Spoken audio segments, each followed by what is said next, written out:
Start. ध्यान की बात करना जितना आसान है, उसे आचरण में उतारना उतना ही कठिन।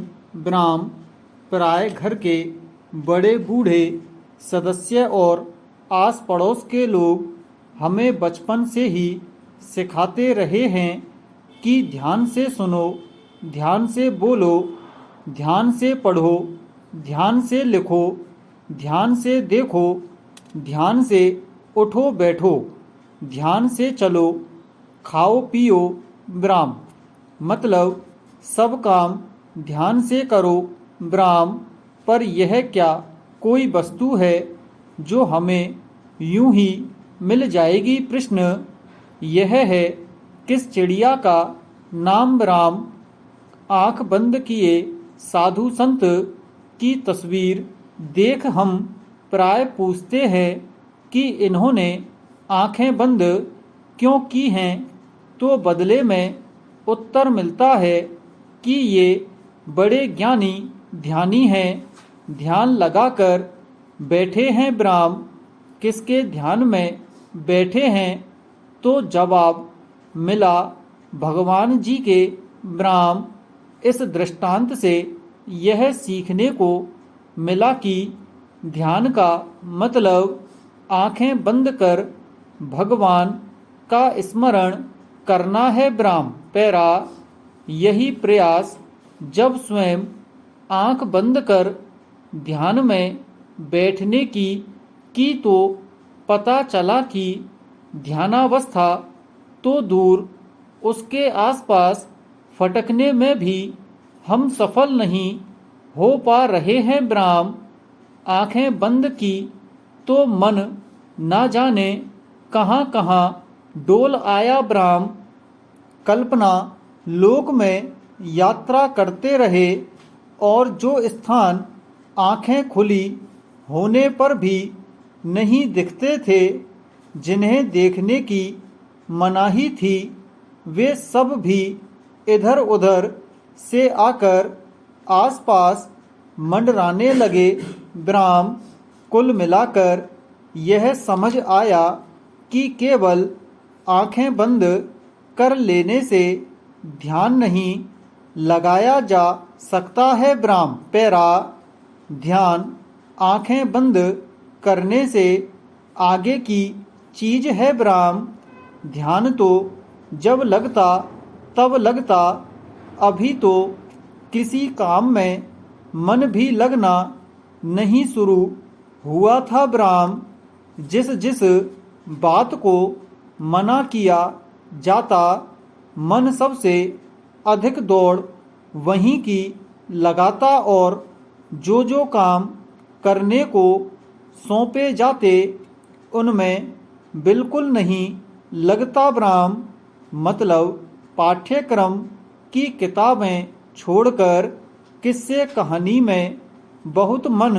रमता और जैसे ही पढ़ाई करने को कहा जाता, मन उचट जाता। ब्राह्म बेबात की बात खूब करवा लो, पर जैसे ही काम की बात होती, मन लाख लगाओ लगता ही नहीं। ब्राह्म अब मन ही मनमानी करे तो ध्यान बेचारे की क्या बिसात जो घड़ी दो घड़ी लग जाए। ब्राह्म एक बार प्यार से समझाया भी गया, जब कोई बात कान खोलकर सुनी जाती है और कोई वस्तु आंख खोलकर पलक झपकाए बिना देखी जाती है, तब उसे ध्यान से सुनना और देखना कहते हैं। ब्राह्म अब हम तो किताब खोलकर खूब आंखें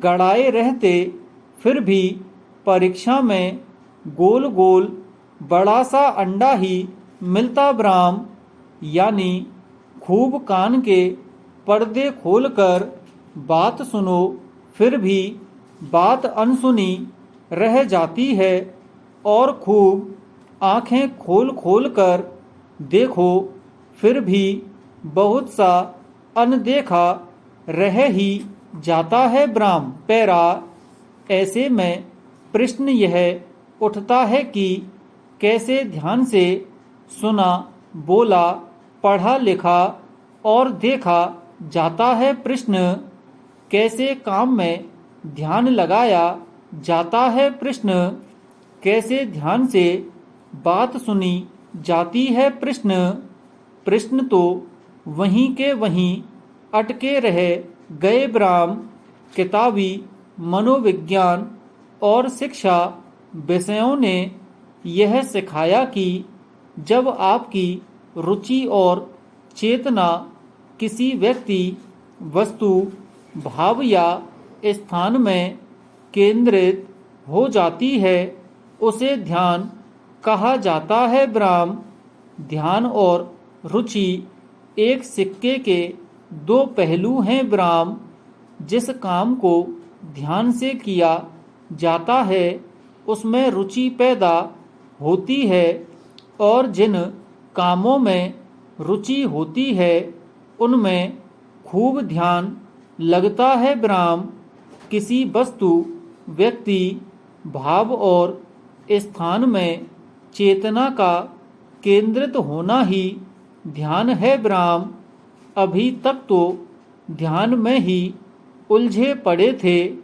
अब एक नया सिगुफा और छोड़ दिया, चेतना। ब्राह्म अब चेतना को पढ़ने समझने बैठे तो अचेतन और अवचेतन दो शब्दों का झुंझुना और पकड़ा दिया। ब्राह्म कुल मिलाकर ध्यान की ढेर सारी परिभाषाएं तो रटने को दे दी और रुचि का छौंका अलग से लगा दिया। ब्राह्म ऊपर से ध्यान को समझने के चक्कर में चेतन अवचेतन शब्दों में उलझा दिया, सो अलग ब्राह्म। पैरा ध्यान शब्द सुनने में आसान है लेकिन आचरण में अत्यंत दुष्कर कार्य है। ब्राह्म इसी की कमी से कोई कुछ का कुछ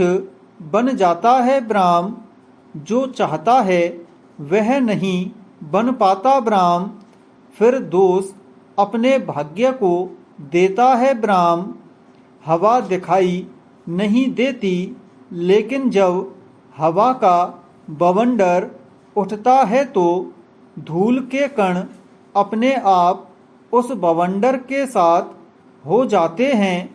उसी धूल कणों से बवंडर हमें दिखाई देता है। ब्राह्म इसी प्रकार जब हम ध्यान अवस्था में पहुँचते हैं तो हमारे अंदर भी मौजूद विद्युत वलय में बदलाव शुरू हो जाता है। ब्राह्म उसी बदलाव के फलस्वरूप हमारे मस्तिष्क का द्रव बदलने लगता और हमारे शरीर की सारी प्रक्रिया, जिसे हम यौगिक प्रक्रिया कहते हैं, वह भी बदल जाती। ब्राह्म हमारे शरीर के अंदर कई प्रकार की इलेक्ट्रोमैग्नेटिक तरंगें मौजूद हैं जिन्हें हम विद्युत तरंगें भी कह सकते हैं। ब्राह्म विद्युत तरंगों में